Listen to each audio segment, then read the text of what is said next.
One of the things I love about LA Family Housing is they provide homes. They provide a safe place for people that would otherwise be on the street. My longest relationship in Los Angeles was with Ruben Diaz, who just passed away recently, so it's extra dear to my heart that I'm receiving this award right now. Ruben, the guy who used to run, at the time was called Cherno House, he tells us about a lady who's coming, her name is Tay. We just connected. I can't explain what it was that connected us. Last Christmas, Ario Pena, who was a child here in the shelter, stood across from me handing out toys and things, and with tears in his eyes, he said, "I will continue to come back here and bring my children here to help give back." Alfonso Mendoza is such a special young man. He actually walked into the shelter as a volunteer and ended up working with the shelter. Tay out of nowhere comes, she sets up scholarship. I'm the first recipient. She helps me out with the tuition, which is a big relief off my back. I'm able to finish college, become the first first person in my family to complete a college education. So Tay invited me to go to Hawaii as a chaperone with the kids. That inspired me to go ahead and travel on my own. Tay gave me that kind of push. One of my greatest days with Myra was taking her to get her first glasses. She had told me that she couldn't focus in school and she was having a hard time learning because she couldn't see. I started to lose my vision at school, and my parents couldn't afford to get me some pair of glasses. And so Tay, she said, "Well, let's go." And she helped me throughout the whole thing. So it was my first time getting my glasses. She wrote me a note after, and she said, "Tay, I just want you to know that I know that you love me, and I feel how much you love me, and I want you to know that I love you back that much too." And I just thought, if I've accomplished nothing more in life but to let someone know that they're loved, then I've done something wonderful. She became more than just a friend, she's like a family that really looked out for me. One of my longest relationships with children at the shelter is Carla Damien. I moved into the homeless shelter when I was 8 years old. That's the first time I ever met Tay. I remember her painting my face, and I actually asked her if I could paint her face, and she said it was okay.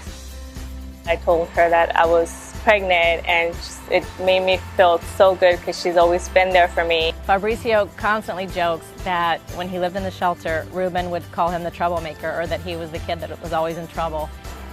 I mean, I met her when I was 8, gonna be 26 now. A lot of you had never been in a pool or couldn't swim before?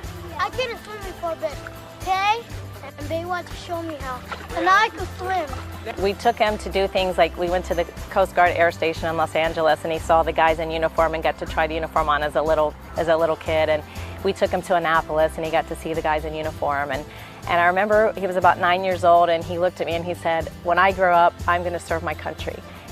Tay has had a lot of influences in our life. I mean, to the point where, I based my career off of the exposure of Annapolis and going to Washington and seeing the Tomb of the Unknown Soldier, seeing the men in uniform, and just seeing how everybody just held such high respect for those in uniform.